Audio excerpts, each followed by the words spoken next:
ಅವ್ರನ್ನ ಕೊಲೆ ಮಾಡಬೇಕು ಅಂತೇಳಿ ದಿನ ಬೆಳಿಗ್ಗೆ ಆದರೆ ಒಂದು ಗುಂಪನ್ನು ಕಟ್ಕೊಂಡು ತಾನೇ ಪ್ಲ್ಯಾನ್ಗಳೆಲ್ಲ ಮಾಡ್ಕೊತ ನಾಳೆ ನಾಡಿದ್ದು ಅಂತೇಳಿ ಪ್ಲ್ಯಾನ್ ಮಾಡ್ಕೊತ ಇದ್ದ. ಆ ಸಂದರ್ಭದಲ್ಲಿ ಒಂದಿನ ಅವನಿಗೆ ಒಂದು ಗಾಬರಿಯಲ್ಲಿ ಬಂದು ಹೇಳ್ದ, ನಾನು ನಿನ್ನ ಹತ್ರ ಹೇಳಲೇಬೇಕು ಜನಾರ್ದನ್, ನಾನಂತೂ ಅವ್ರನ್ನ ಸಾಯಿಸ್ತೇನೆ, ಬಿಡಲ್ಲ, ನಮ್ಮ ಮಾವನ್ನ ಸಾಯಿಸಿಬಿಟ್ರು, ಹಾಗೆ ಈಗ ಅಂತ ಹೇಳಿದಾಗ ಅವನಿಗೆ ನಾನು ಹೇಳಿದ್ದು ಒಂದೇ ಒಂದು ಮಾತು, ಯಾವತ್ತೂ ಕೂಡ ಒಂದು ಕ್ರೈಮಲ್ಲಿ ನಾವು ಇನ್ವಾಲ್ವ್ ಆಗಿದ್ದೀವಿ ಅಂತಂದರೆ ಇಡೀ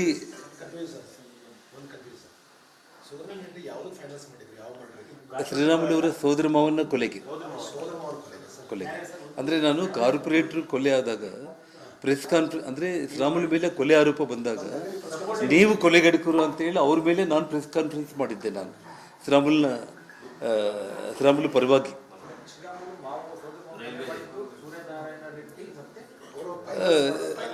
ಅವರು ಫೈನಾನ್ಸ್ ಮಾಡಿದ್ರು, ದಿವಾಕರ್ ಬಾಬು ಅವ್ರ ಮೂಲಕ ಕೊಲೆ ಮಾಡಿಸಿದ್ರು ಅನ್ನೋದು ಇಡೀ ಜಗಜ್ಜಾಹೀರ್. ಅದು ಬಳ್ಳಾರಿಯಲ್ಲಿ ಮನೆ ಮನೆಗೂ ಮಾತಾಡ್ತಾರೆ ಬಿಡ ವಿಷಯ. ಶ್ರೀರಾಮುಲು ಏನಂತಂದರೆ ನಾರಾಯಣ ರೆಡ್ಡಿನ ನಾನು ಬಿಡಲ್ಲ, ಯಾವುದೇ ಕಾರಣಕ್ಕೂ ನಾನಂತೂ ಅವನ್ನ ಸಾಯಿಸಲೇಬೇಕು ಅಂತೇಳಿ ಓಡಾಡುವಂಥ ಸಂದರ್ಭದಲ್ಲಿ ನಾನು ಅವನು ಕರೆದು ರಾಮಾಯಣ ಮಹಾಭಾರತಗಳು ಪುರಾಣಗಳು ಎಲ್ಲದನ್ನು ಕೂಡ ಹೇಳಿ ಸನ್ಮಾರ್ಗದಲ್ಲಿ ತೊಗೊಂಡು ಬಂದಿದ್ದೆ. ನಂದೇನಾದರೂ ತಪ್ಪಾಯ್ತಾ ಅನ್ನೋದು ಇವತ್ತು ನನಗೆ ಅನ್ನಿಸ್ತಾ ಇರುವಂಥದ್ದು. ಅಂದರೆ ಒಂದು ಸಲ ಕ್ರೈಮಲ್ಲಿ ನೀನು ಇನ್ವಾಲ್ವ್ ಆದೆ ಅಂತಂದರೆ ಬೆಳೀಲಿಕ್ಕಾಗಲ್ಲ. ನಿನ್ನ ಒಬ್ಬ ಆನೆ ರೀತಿಯಲ್ಲಿ ನಾವು ಬೆಳೆಸಿ ಅವ್ರು ನಿನ್ನ ಕಣ್ಮುಂದೆ ಇರುವೆಗಳ ಥರ ಕಾಣಬೇಕು ನಿನಗೆ, ಅದು ಜಗತ್ತು ಮೆಚ್ಕೊಳ್ಳುವಂಥ ಕೆಲಸ ಆಗುತ್ತೆ. ಯಾವಾಗಲಾದರೂ ಕೂಡ ಒಬ್ಬ ಮನುಷ್ಯನ ಪ್ರಾಣನ ತೆಗಿಬೇಕು ಅಂತಂದರೆ ಭಗವಂತ ಪ್ರಾಣ ಕೊಡ್ತಾನೆ, ಭಗವಂತನೇ ಪ್ರಾಣ ತಕ್ಕೊಂಡು ಹೋಗಬೇಕು. ನಾವು ಒಬ್ಬ ಮನುಷ್ಯನ ಕೊಲೆ ಮಾಡೋದಂತೆಲ್ಲ ಅವ್ರು ಮಾಡ್ಕೊಂಡಿರೋದು ಪಾಪ, ಆ ಕರ್ಮ ಅವ್ರು ಅನುಭವಿಸ್ತಾರೆ. ನೀನು ಮತ್ತೆ ಇನ್ನೊಂದು ತಲೆ ಮೇಲೆ ನೀನು ಹಾಕ್ಕೋಬಾರ್ದು ಅಂತೇಳಿ ಒಳ್ಳೆ ಮಾತುಗಳಿಂದ ಅವನ್ನ ಸನ್ಮಾರ್ಗದಲ್ಲಿ ನಾವು ಏನು ತಗೊಂಡು ಬಂದಿದ್ದೀವಲ್ಲ, ಅದು ಜನಾರ್ದನ್ ರೆಡ್ಡಿ ಅವ್ರ ಕುಟುಂಬಕ್ಕೆ ಮಾಡಿರುವಂಥ ಅನ್ಯಾಯ ಅಂತೇಳಿ ಮೊದಲನೇದು. ಮಾಡ್ತೀವಿ ಅಂತೇಳಿ ಅವರು ಸತತವಾಗಿ ಅವ್ರ ಇಡೀ ಕುಟುಂಬ ಪ್ಲ್ಯಾನ್ ಮಾಡ್ತಾನೆ ಇದ್ದರು ನಿರಂತರವಾಗಿ.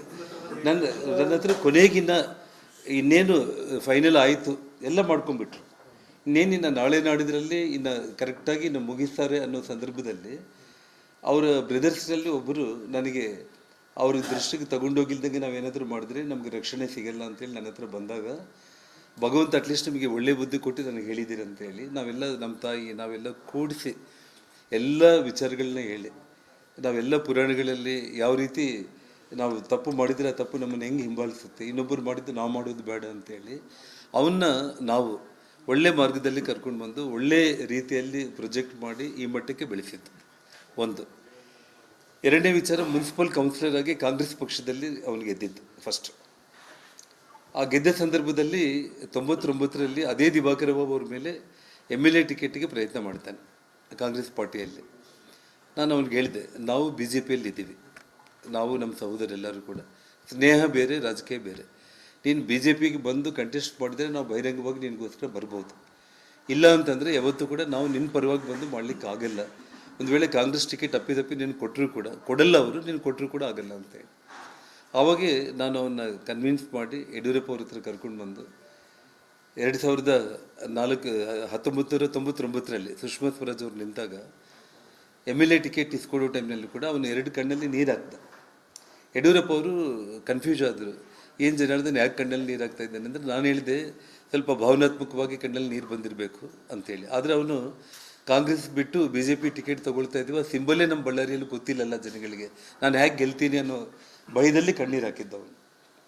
ಆಯಿತು, ಆಮೇಲೆ ಅವತ್ತು ಸೋತಿರ್ಬೋದು, ಮತ್ತು 2004ರಲ್ಲಿ ಮತ್ತೆ MLA ಆಗಿ ಮಾಡಿರುವಂಥ ಒಂದು ವಿಚಾರ ಇರ್ಬೋದು. ಆನಂತರ ಕೊಯ್ಲೇಷನ್ ಗೌರ್ಮೆಂಟು ಬರೋ ಸಂದರ್ಭದಲ್ಲಿ ಸನ್ಮಾನ್ಯ ಯಡಿಯೂರಪ್ಪ ಅವರು ಬೆಳಿಗ್ಗೆ 5:05ವರೆಗೆ ಮನೆಗಿಲ್ಲಿ ಇದೇ ಅಪಾರ್ಟ್ಮೆಂಟ್ಗೆ ಮನುಷ್ಯನ ಕರೆಸಿ ಜನಾರ್ದನ್ ಬರಲಿಕ್ಕೆ ಕೇಳು ಅಂತೇಳಿ. ಜನಾರ್ದನ್ ನೀನು ಕೂಡ ನಾಳೆ ನಮ್ಮ ಜೊತೆಯಲ್ಲಿ ಪ್ರಮಾಣ ವಚನ ಮಾಡ್ತೀಯ ಅಂತ ಹೇಳಿದರು. ಆವಾಗೊಂದು ಮಾತು ಹೇಳಿದೆ, ಸರ್ ನನ್ನ ವ್ಯಾಪಾರ ವ್ಯವಹಾರಗಳೇ ನನಗೆ ಜಾಸ್ತಿ, ನಾನು ನ್ಯಾಯ ಮಾಡಲಿಕ್ಕಾಗಲ್ಲ, ಮತ್ತು ಸದ್ಯಕ್ಕೆ ಇನ್ನೂ ಬೆಳೀತಾ ಇದ್ದೀವಿ ನಾವು, ದಯಮಾಡಿ ನೀವೇನು ತಪ್ಪು ತಿಳ್ಕೊಳ್ಳೋಕೆ ಹೋಗಬೇಡಿ. ರಾಜಕೀಯ ಅಂತಂದರೆ ನಾವು ಶ್ರೀರಾಮುಲನ ಜಾತಿಯಿಂದ ಸ್ನೇಹ ನಾವು ಮಾಡಿರೋರಲ್ಲ, ಶ್ರೀರಾಮುಲನ ನಾವು ಜಾತಿಯಿಂದ ನಾವು ಸ್ನೇಹ ಮಾಡಿಲ್ಲ, ಸ್ನೇಹ ಅನ್ನೋದಕ್ಕೆ ಜಾತಿನೇ ಬರೋದಿಲ್ಲ ಸರ್. ಆದರೆ ರಾಜಕೀಯವಾಗಿ ಒಂದು ಜಾತಿ ಅನ್ನೋದು ಬರುತ್ತೆ. ಹಾಗಾಗಿ ಆ ವಾಲ್ಮೀಕಿ ಜನಾಂಗಕ್ಕೆ ಸಂಬಂಧಪಟ್ಟಿರೋ ಶ್ರೀರಾಮುಲನ ನೀವು ನಿಮ್ಮ ಜೊತೆಯಲ್ಲಿ ಮಂತ್ರಿ ಮಾಡಿಕೊಳ್ಳೋದ್ರಿಂದ ಮುಂದೆ ಭಾರತೀಯ ಜನತಾ ಪಕ್ಷಕ್ಕೆ ಅನುಕೂಲ ಆಗುತ್ತೆ. ಸೊ ನನ್ನ ಬದಲು ಶ್ರೀರಾಮುಲನ್ನ ಮಂತ್ರಿ ಮಾಡಿ ಅಂತ ಹೇಳಿದ್ದು ನಾನು ಶ್ರೀರಾಮುಲ್ಗೆ ಮಾಡಿರುವಂಥ ಇನ್ನೊಂದು ದ್ರೋಹ. ಜೊತೆಗೆ ನಿಮಗೆ 2000 ಇನ್ನು ಮಧ್ಯದಲ್ಲಿ ಭಾಳಷ್ಟು ಇದ್ದಾವೆ, ಅವೆಲ್ಲ ಕೂಡ ನಾನು ಸಮಯ ಸಂದರ್ಭ ಬಂದಾಗ ಇನ್ನೂ ಭಾಳ ವಿಚಾರಗಳು ಹೇಳೋದಿದೆ. 3-4 ವಿಚಾರಗಳು ಮಾತ್ರ ನಾನು ಹೇಳಬೇಕಾಗುತ್ತೆ. 2018ರಲ್ಲಿ ಬಳ್ಳಾರಿ ಗ್ರಾಮೀಣದಲ್ಲಿ ಸೋಲ್ತೀನಿ ಅನ್ನೋ ಭಯದಲ್ಲಿ ಮೊಳಕಾಲ್ಮೂರು ಕಾನ್ಸ್ಟಿಟ್ಯೂನ್ಸಿನ ಶ್ರೀರಾಮುಲು ಅವರು ಸೆಲೆಕ್ಟ್ ಮಾಡಿಕೊಂಡಾಗ, ಯಾಕೆಂದರೆ ನಾನು ಬಳ್ಳಾರಿ ಜಿಲ್ಲೆಗೆ ಹೋಗೋಂಗಿಲ್ಲ, ಸೊ ಚಿತ್ರದುರ್ಗದ ಮೊಳಕಾಲ್ಮೂರಲ್ಲಿ ಸೆಲೆಕ್ಟ್ ಮಾಡಿಕೊಂಡು ನನ್ನ ಸಹಾಯ ತಗೋಬೋದು ಅನ್ನೋ ಒಂದು ಕಾರಣಕ್ಕೆ ತಗೊಂಡ್ರು. ಆದರೆ ನನಗೆ ಪಕ್ಷದ ನಾಯಕರುಗಳು, ಪಕ್ಷದಲ್ಲಿ ನನಗೆ ಸುಮಾರು ಅಂದರೆ ನನ್ನ ಪಾರ್ಟಿಯಲ್ಲಿ ಇರದೇ ಇರುವಂಥ ಸಂದರ್ಭ, ಮತ್ತು ನಿಮಗೆಲ್ಲ ಆ ಸಂದರ್ಭದಲ್ಲಿ ನನ್ನ ಪಾರ್ಟಿಯಲ್ಲಿ ಇನ್ವಾಲ್ವ್ ಮಾಡ್ಕೊಳ್ಳೋದಕ್ಕೆ ಆಗಲಿಲ್ಲ. ಆ ಸಂದರ್ಭದಲ್ಲಿ ಇವನಿಗೆ ಬಾದಾಮಿ ಟಿಕೆಟ್ ಕೂಡ ಕೊಟ್ಟರು. ಕೊಟ್ಟಾದ ನಂತರ ಮೊಳಕಾಲ್ಮೂರಲ್ಲಿ ತಾನು ತನ್ನ ಹೆಂಡತಿ ಜೊತೆಯಲ್ಲಿ, ಕುಟುಂಬದ ಜೊತೆಯಲ್ಲಿ ಮೊಳಕಾಲ್ಮೂರು ನಾಯಕನಹಟ್ಟಿ ತಿಪ್ಪೇಸ್ವಾಮಿ ದರ್ಶನಕ್ಕಂತ ಹೋದಾಗ, ಅಲ್ಲಿ ತಿಪ್ಪೇಸ್ವಾಮಿ ಅನ್ನುವಂಥ ಒಬ್ಬ ವ್ಯಕ್ತಿ ಆಲ್ರೆಡಿ ಸಿಟ್ಟಿಂಗ್ MLA ಆಗಿದ್ದಂಥವ್ರು ತನಗೆ BJP ಟಿಕೆಟ್ ಮಿಸ್ ಮಾಡಿ ಶ್ರೀರಾಮುಲು ಇಲ್ಲಿಗೆ ಬಂದು ಕಂಟೆಸ್ಟ್ ಮಾಡ್ತಾ ಇದ್ದಾರೆ ಅಂತೇಳಿ ಚಪ್ಪಲಿಗಳು, ಕಲ್ಲು, ಪೊರಿಕೆ ಎಷ್ಟೆಲ್ಲ ಇದ್ದಾವೆ ಅಷ್ಟೆಲ್ಲ ತಗೊಂಡು ಅವ್ರ ಮೇಲೆ ದಾಳಿ ಮಾಡಿದಾಗ 300 ಮಂದಿ ಪೊಲೀಸರಿದ್ದರೂ ಕೂಡ ರಕ್ಷಣೆ ಮಾಡಲಿಕ್ಕೆ ಆಗಲಿಲ್ಲ. ಇವ್ರ ಕಾರೆಲ್ಲ ಪುಡಿ ಪುಡಿ ಮಾಡಿ ಇಡೀ ಎಲ್ಲ TV ಚಾನೆಲ್ಗಳಲ್ಲಿ ಅವತ್ತು ಆ ಸುದ್ದಿ ಬಿಟ್ಟರೆ ಬೇರೆ ಸುದ್ದಿನೇ ಇದ್ದಿಲ್ಲ. ಅದು ನೋಡಿದ ತಕ್ಷಣ ನನಗೆ ತಡ್ಕೊಳ್ಳೋಕೆ ಆಗಲಿಲ್ಲ. ಅಂದರೆ ಬಟ್ಟೆಗಳು, ಲಗೇಜ್ ಎಲ್ಲ ನೀವು ತಗೊಂಡು ಬರ್ರಿ ಅಂತೇಳಿ ಹಾಗೆ ಹೋಗಿ ಕಾರಲ್ಲಿ ಕೂತ್ಕೊಂಡು ಮ್ಯಾಕ್ಸಿಮಮ್ ಒಂದು 3 ತಾಸಲ್ಲಿ ನಾನು ಹೋಗಿ ಅದೇ ಮೊಳಕಾಲ್ಮೂರಿಗೆ ನಾನು ರೀಚ್ ಆದೆ. ನಾನು ರೀಚ್ ಆಗಿ ಅವನಿಗೋಸ್ಕರ ನಾನು ಏನು ಪ್ರಚಾರ ಮಾಡಿ ಕೇವಲ ನಾಮಿನೇಷನ್ ಹಾಕಿ ಹೋದಷ್ಟೆ. ನಾಮಿನೇಷನ್ ಹಾಕಿ ಹೋದ್ಮೇಲೆ ಸರ್ಟಿಫಿಕೇಟ್ ತಗೊಳ್ಳೋದಕ್ಕೆ ಚಿತ್ರದುರ್ಗಕ್ಕೆ ಬಂದಿದ್ದಷ್ಟೆ. 45,000 ಮತಗಳ ಅಂತರದಲ್ಲಿ ನಾನು ಗೆಲ್ಲಿಸಿದ್ದು ಮಾಡಿರುವಂಥ ಇನ್ನೊಂದು ದ್ರೋಹ ಶ್ರೀರಾಮುಲ್ಗೆ ನಾನು. ಹಾಗಾಗಿ ಈ ರೀತಿ ನಾವು ಹೇಳ್ಕೊತ ಹೋದರೆ ಭಾಳ ವಿಷಯಗಳು ಆಗುತ್ತೆ. ಮತ್ತು ಇದೇ ಪಾರಿಜಾತ ಅಪಾರ್ಟ್ಮೆಂಟಲ್ಲಿ ನಾನು KRPP ಪಕ್ಷ ಮಾಡುವಂಥ ಸಂದರ್ಭದಲ್ಲಿ ವಾಜಪೇಯಿ ಅವರು ಫೋಟೋ ಇಟ್ಕೊಂಡೇ ಮಾಡಿರೋಂಥ, ರಕ್ತದ ಕಣಕಣದಲ್ಲಿ ಕೂಡ ಭಾರತೀಯ ಜನತಾ ಪಕ್ಷ ಇದ್ದರೂ ಕೂಡ ಅನಿವಾರ್ಯವಾಗಿ ಹೆಜ್ಜೆ ಹೊರಗಡೆ ಇಡುವಂಥ ಪರಿಸ್ಥಿತಿ ಬಂದಿದೆ ಅಂತ ಹೇಳ್ತಾ ಅವತ್ತು ಸ್ಪಷ್ಟವಾಗಿ ಹೇಳಿದ್ದೆ, ಯಡಿಯೂರಪ್ಪ ಅವ್ರಿಗೆ ಇವತ್ತು ಕೂಡ ಒಂದು ತಂದೆ ಅನ್ನುವಂಥ ಸ್ಥಾನ, ಆ ಗೌರವನೇ ನಾನು ಕೊಡ್ತೇನೆ. ಶ್ರೀರಾಮುಲು ಅವ್ರನ್ನ ಹೆತ್ತ ತಾಯಿ ಮಗುನ ಯಾವ ರೀತಿ ನೋಡ್ಕೊಳ್ತಾರೋ ಆ ರೀತಿ ನೋಡ್ಕೊಂಡಿದ್ದೀವಿ. ಅದೇ ಗೌರವ ನನಗೆ ಶ್ರೀರಾಮುಲು ಮೇಲೆ ಕೂಡ ಇರುತ್ತೆ. ಯಾವುದೇ ಕಾರಣಕ್ಕೂ ಕೂಡ ನಾನು ಶ್ರೀರಾಮುಲನ್ನಾಗಲಿ ನನ್ನ ಸಹೋದರನಾಗಲಿ ನಾನು ನನ್ನ ಪಕ್ಷಕ್ಕೆ ನಾನು ಆಹ್ವಾನ ಮಾಡ್ತಾ ಇಲ್ಲ.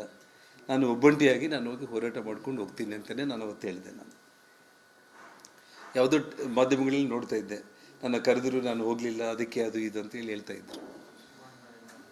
ಅಂದರೆ ಇದೆಲ್ಲ ಕೂಡ ನೋಡಿದ್ರೆ ನಾನು ಏನು ಒಂದು ತಾಯಿ ಮಗುವನ್ನ ಯಾವ ರೀತಿ ಪ್ರೀತಿ ಮಾಡ್ತಾಳೋ ಆ ರೀತಿ ನಾವು ನೋಡ್ಕೊಂಡಿದ್ದೀವಿ ಅಂತ ಅವತ್ತು ನಾನು ಪಕ್ಷ ಮಾಡೋ ದಿವಸ ಕೂಡ ನಾನು ಹೇಳಿದ್ನು. ನಾನು ಇವತ್ತು ನನಗೇನು ಅನಿಸ್ತಾ ಇದೆ ಅಂದರೆ, ನಮ್ಮ ಹಿರಿಯರು ಒಂದು ಗಾದೆ ಮಾತನ್ನು ಹೇಳ್ತಾ ಇರ್ತಾರೆ. ಏನು ಗಾದೆ ಮಾತು ಅಂತಂದರೆ, ಹೆತ್ತ ತಾಯಿ ಹಾಲು ಕುಡಿದು ಆ ತಾಯಿ ಎದೆಗೆ ಕಾಲಿಂದ ಹೊಡೆಯೋ ಮಗ ಅಂತೇಳಿ ಏನು ಹಿರಿಯರೆಲ್ಲ ಕೂಡ ಗಾದೆ ಮಾತುಗಳನ್ನ ಹೇಳ್ತಾರಲ್ಲ.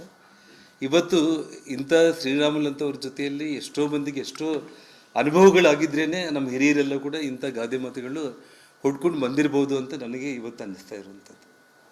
ಅದೇನೋ ನನ್ನ ವಿಧಿ ಗೊತ್ತಿಲ್ಲಾಗಲಿ, ಪ್ರತಿಯೊಂದು ಕೂಡ ನನಗೆ ಅನುಭವಗಳೆಲ್ಲ ಆದಮೇಲೇ ನಾನೇನಂತಂದರೆ 40 ವರ್ಷದ ಕಥೆಯನ್ನು ನಾನು ನಿಮಗೆ 4 ನಿಮಿಷ 40 ನಿಮಿಷ 4 ಗಂಟೆಯಲ್ಲಿ ಹೇಳೋದಕ್ಕೆ ಕಷ್ಟ. ಯಾಕೆಂದರೆ ಈಗಾಗಲೇ ಇಡೀ ಪ್ರಪಂಚದಲ್ಲಿ ಅತಿ ದೊಡ್ಡ ಸಂಸ್ಥೆ ನನ್ನ ಇಡೀ ಜೀವನವನ್ನೇ ಒಂದು ವೆಬ್ ಸೀರೀಸ್ ಆಗಿ ಅವ್ರು ಮಾಡ್ತಾ ಇದ್ದಾರೆ. ಆ ವೆಬ್ ಸೀರೀಸ್ನಲ್ಲಿ ಅವರು ಏನಾಗುತ್ತೆ ಏನಿಲ್ಲ ಅನ್ನೋದನ್ನು ನನಗೆ ಒಂದು ಲೆವೆಲ್ಗೆ ತೊಗೊಂಡು ಬಂದರು.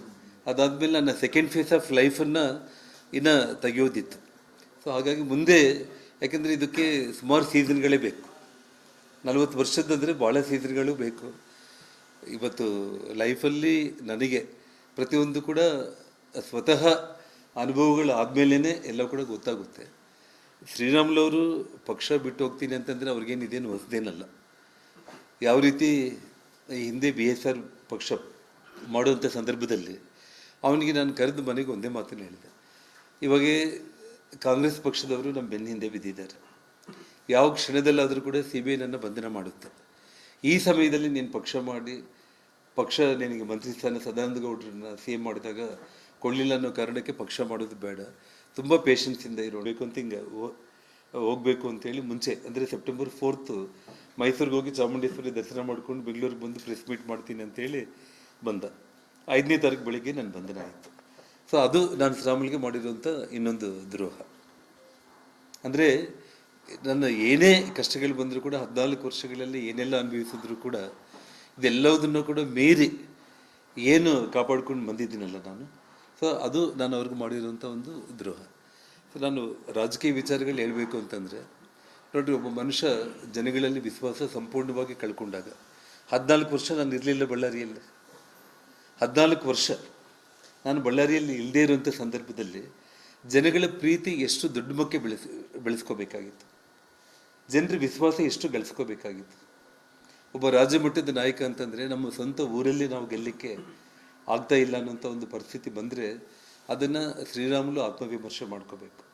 ಸೊ ಪಕ್ಷದ ವರಿಷ್ಠರು ಇವತ್ತು ನಾನು ಹೋಗಿ ಶ್ರೀರಾಮುಲು ಸಂಡೂರಲ್ಲಿ ಚುನಾವಣೆಯಲ್ಲಿ ಸೋಲಿಸಿದ್ದಾರೆ ಅಂತೇಳಿ ಹೇಳುವಷ್ಟು ನನ್ನ ಜಾಯಮಾನ ಅದಲ್ಲ. ನಾನು ಮೊದಲಿಂದ ಕೂಡ ನೇರವಾಗಿ ನಾನು ಮಾತಾಡ್ತಾ ಇರುವಂಥದ್ದೇ. ಮತ್ತು ನನ್ನ ಪಕ್ಷದಲ್ಲಿ ಕರ್ಕೋಬೇಕು ಅಂತೇಳಿ ತೀರ್ಮಾನ ಮಾಡಿದ್ದು ನಮ್ಮ ಡೆಲ್ಲಿ ಪಕ್ಷದ ನಮ್ಮ ಹಿರಿಯರು, ನಮ್ಮ ನಾಯಕರುಗಳು. ಅಷ್ಟೇ ಆಗಲಿ, ನಾನು ಯಾರೋ ಒಬ್ಬ ರೆಕಮೆಂಡೇಷನಲ್ಲಿ ಹೋಗಿದ್ದವನಲ್ಲ.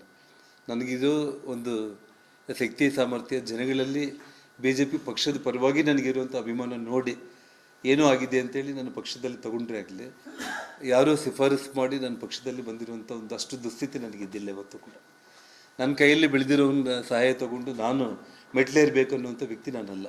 ಶಕ್ತಿ ಇಲ್ಲ ಅಂತಂದರೂ ಕೂಡ ಬೇಕಾದರೆ ಕಟ್ಗೆ ಇಟ್ಕೊಂಡಾದರೂ ನನ್ನ ಪಾರ್ಟಿಗೆ ಹತ್ತಿನಾಗಲಿ, ನಾನು ಅಷ್ಟು ನಿಸ್ಸಹಾಯಕ ನಾನು ಇವತ್ತು ಕೂಡ ನಾನಲ್ಲ. ಇವತ್ತೇನಾಗಿದೆ ಅಂತಂದರೆ ಅವರಿಗೆ ಎಲ್ಲೋ ಒಂದು ಕಡೆ ಇನ್ಸೆಕ್ಯೂರಿಟಿ ಏನಂತಂದರೆ ಜನಾಂಗದಲ್ಲಿ ಬೇರೆಯವರು ಯಾರಾದರೂ ಬೆಳೀತಾ ಇದ್ದರೆ ಇವತ್ತು ಎಲ್ಲ ಕಾನ್ಸ್ಟಿಟ್ಯೂನ್ಸಿಗಳಲ್ಲಿ ವಾಲ್ಮೀಕಿ ಜನಾಂಗದವರು ಸೋತಿದ್ದಾರೆ. ಈ ನಮ್ಮ ಕಲ್ಯಾಣ ಕರ್ನಾಟಕ ಭಾಗದಲ್ಲಿ ಏನಾದರೂ ಒಬ್ಬ ಗೆದ್ದುಬಿಟ್ರೆ ನನ್ನ ಅಸ್ತಿತ್ವ ಹೋಗುತ್ತೆ ಅನ್ನೋ ಭಯದಲ್ಲೇ ಅವ್ರು ಏನು ತಪ್ಪುಗಳು ಮಾಡ್ಕೊಂಡಿದ್ದಾರೆ ಅದು ನನಗೂ ಗೊತ್ತಿಲ್ಲ. ಹನುಮಂತ ಅವರು ಏನೋ ಒಂದು ಸಭೆ ಮಾಡಿ ಮೀಟಿಂಗಲ್ಲಿ ಮಾತಾಡ್ತಾ ಇದ್ದಿದ್ದು ಯಾರೋ ವಿಡಿಯೋ ತೆಗೆದು ಮಾಧ್ಯಮಗಳಿಗೆಲ್ಲ ಕೊಟ್ಟಿದ್ದು ನಾನು ನೋಡಿದೆ.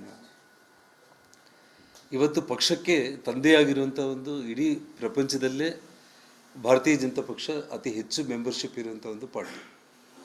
ಪಕ್ಷಕ್ಕೆ ತಂದೆಯಾಗಿರುವಂಥ ಇಂಟೆಲಿಜೆನ್ಸ್ ರಿಪೋರ್ಟ್ಸ್ ಎಲ್ಲವೂ ಕೂಡ ಇರುತ್ತೆ. ಅದರ ಆಧಾರದ ಮೇಲೆ ಅವ್ರು ಏನು ಕೇಳಿದ್ದಾರೆ, ಇವರು ಏನು ಹೇಳಿದ್ದಾರೆ ಅನ್ನೋದು ನನಗೂ ಗೊತ್ತಿಲ್ಲ ಸರ್. ಅಷ್ಟೇ ಆಗಲಿ, ಜನಾರ್ದನ್ ರೆಡ್ಡಿ ಹೇಳಿದ ತಕ್ಷಣ ಅಲ್ಲ, ಇವತ್ತು ಒಂದು ಬೂತ್ಗೆ 40-50 ಮಂದಿ ಕಾರ್ಯಕರ್ತರು ಇರ್ತಾರೆ, BJPಗೆ ಮತ ಹಾಕುವಂಥ ಮತದಾರರು ಇರ್ತಾರೆ, ಲಕ್ಷಾಂತರ ಜನಗಳು. ಅವರ ಅಭಿಪ್ರಾಯಗಳನ್ನ ಪಕ್ಷ ನಾಯಕರುಗಳು ನಮ್ಮ ಸನ್ಮಾನ್ಯ ಸದಾನಂದ ಗೌಡರ ನೇತೃತ್ವದಲ್ಲಿ ಒಂದು ಕಮಿಟಿ ರಚನೆ ಮಾಡಿ ಅಲ್ಲಿಗೆ ಹೋಗಿ ಎಲ್ಲ ಕಾರ್ಯಕರ್ತರ ಹತ್ರ ಕೂಡ ಅವ್ರು ಮಾಡಿ ಒಂದು ರಿಪೋರ್ಟನ್ನು ತಗೊಂಡಿದ್ದಾರೆ. ಯಾವ ಆಧಾರದ ಮೇಲೆ ನಾಯಕರುಗಳು ಅವ್ರನ್ನ ಯಾವ ಪ್ರಶ್ನೆ ಕೇಳಿದಾರೋ ನನಗಂತೂ ಗೊತ್ತಾಗಲಿಲ್ಲ. ಆದರೆ ಮಾಧ್ಯಮಗಳಲ್ಲಿ ಇಷ್ಟೆಲ್ಲ ಗೊಂದಲ ಮಾಡಿಕೊಂಡು ಯಾರೋ ಒಬ್ಬರ ಮೇಲೆ ಈ ರೀತಿ ಆರೋಪ ಮಾಡೋದ್ರಿಂದ ನಾನು ಶ್ರೀರಾಮುಲುಗೆ ತಮ್ಮ ಮೂಲಕ ನಾನು ಹೇಳೋದು ಕೊನೆಗೆ ಒಂದೇ ಒಂದು ವಿಷಯ.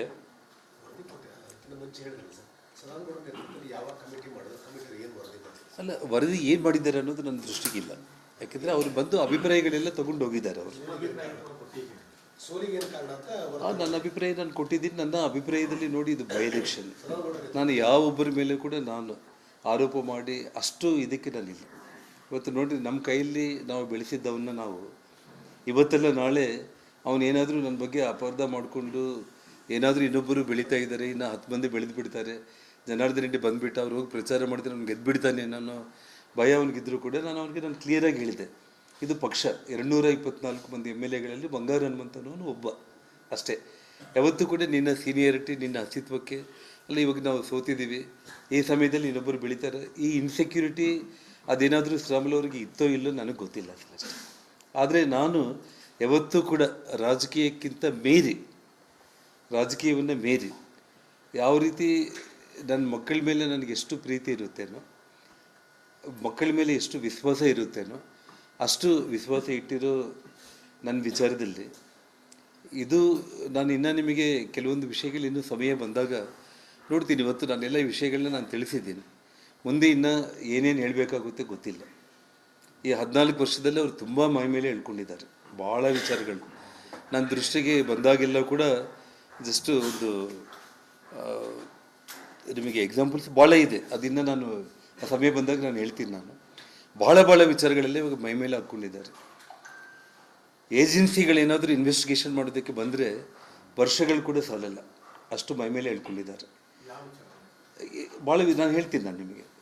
ಜೊತೆಗೆ ನಮ್ಮ ವಿಚಾರದಲ್ಲಿ ಇವತ್ತು ಆಸ್ತಿ ದ್ರೋಹಗಳು ಮಾಡಿದ್ದಾರೆ, ಅಥವಾ ನಂಬಿಕೆ ದ್ರೋಹ ಮಾಡಿದ್ದಾನ, ಸ್ವಾಮಿ ದ್ರೋಹ ಮಾಡಿದ್ದಾನ, ಅಥವಾ ವಿಶ್ವಾಸ ದ್ರೋಹ ಮಾಡಿದ್ದಾರೆ.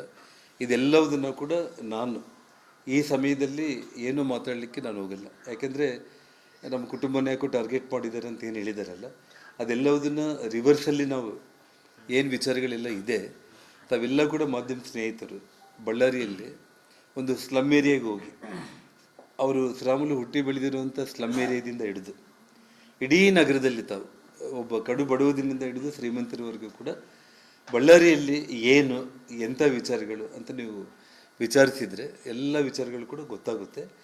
ಸಮಯ ಬಂದಾಗ ನಾನು ಎಲ್ಲ ವಿಚಾರಗಳನ್ನ ಕೂಡ ನಾನು ಬಿಡಿಸಿ ನಾನು ಹೇಳ್ತೇನೆ. ಮತ್ತು ಅನಗತ್ಯವಾಗಿ ಏನು ಹೇಳಿ ಏಜೆನ್ಸಿಗಳು ತನಿಖೆ ಮಾಡಿದ್ರೆ ತುಂಬಾ ವಿಚಾರ ಮೈಮೇಲೆ ಇಟ್ಕೊಂಡಿದ್ದಾರೆ ಅಂದರೆ ಅದು ಒಂದು ಭ್ರಷ್ಟಾಚಾರ ಆಗಿರುತ್ತೆ, ಇಲ್ಲ ಕ್ರೈಮ್ ಆಗಿರುತ್ತೆ. ನೋಡಿ, ಅವೆಲ್ಲದನ್ನು ಕೂಡ ನಾನು ಕರೆಕ್ಟಾಗಿ ಸಮಯ ಬಂದಾಗ ವಿತ್ ಡಿಟೇಲ್ಡ್ ಆಗಿ ಎಲ್ಲ ನಾನು ವಿತ್ ರಿಪೋರ್ಟ್ಸ್ ಹೇಳುವಂಥ ಸಂದರ್ಭ ಬಂದರೆ ನಾನು ಹೇಳ್ಬೋದು. ಇವತ್ತು ನಾನು ಯಾವುದೇ ಒಂದು ವಿಚಾರದಲ್ಲಿ ನಾನು ನಿಮಗೆ ಒಂದಂತೂ ನಾನು ಹೇಳ್ತೇನೆ, ಭಾರತೀಯ ಜನತಾ ಪಕ್ಷದ ಒಂದು ವಿಚಾರದಲ್ಲಿ ಒಬ್ಬ ಕಾರ್ಯಕರ್ತನಾಗಿ ಪಕ್ಷದ ವರಿಷ್ಠರು ಯಾವುದು ಅವರು ನನಗೆ ಜವಾಬ್ದಾರಿ ಕೊಡ್ತಾರೋ, ಇವತ್ತು ಹನುಮಂತನ ಹೋಗಿ ಹನುಮಂತಗಾಗಿ ನೀನು ಕೆಲಸ ಮಾಡಿದ್ರೆ ಕೆಲಸ ಮಾಡ್ತೇನೆ, ನಾಳೆ ನಿನಗೆ ಟಿಕೆಟ್ ನಾವು ಕೊಡಲ್ಲ, ಒಬ್ಬ ಸಾಮಾನ್ಯ ಕಾರ್ಯಕರ್ತನಾಗಿ ನೀನು ಇಡೀ ಪಕ್ಷಕ್ಕೋಸ್ಕರ ದುಡಿಬೇಕು ಅಂದ್ರೂ ದುಡಿತೀನಿ. ಶ್ರೀರಾಮುಲನ್ನ ಹೋಗಿ ಗೆಲ್ಲಿಸ್ಕೊಂಡು ಬಾ ಅಂದರೂ ಕೂಡ ಗೆಲ್ಲಿಸ್ತೀವಿ. ಗೆಲ್ಲೋದು ಸೋಲೋದು ಅನ್ನೋದು ಚುನಾವಣೆಯಲ್ಲಿ ಅವರವ್ರ ಶಕ್ತಿಗೆ ಅನುಗುಣವಾಗಿರುತ್ತೆ. ಪಕ್ಷ ನಾಳೆ ಶ್ರೀರಾಮುಲುಗೋಸ್ಕರನೇ ನೀವು ಹೋಗಿ ಕೆಲಸ ಮಾಡಬೇಕು ಅಂದರೂ ಕೂಡ ನಾನು ಮನಸ್ಫೂರ್ತಿಯಾಗಿ ನಾನು ಕೆಲಸ ಮಾಡಿ ಪಕ್ಷಕ್ಕೋಸ್ಕರ ಪಕ್ಷದ ವರಿಷ್ಠರ ಒಂದು ಆದೇಶದಂತೆಯೇ ನಾನು ನಡ್ಕೊತೀನಿ.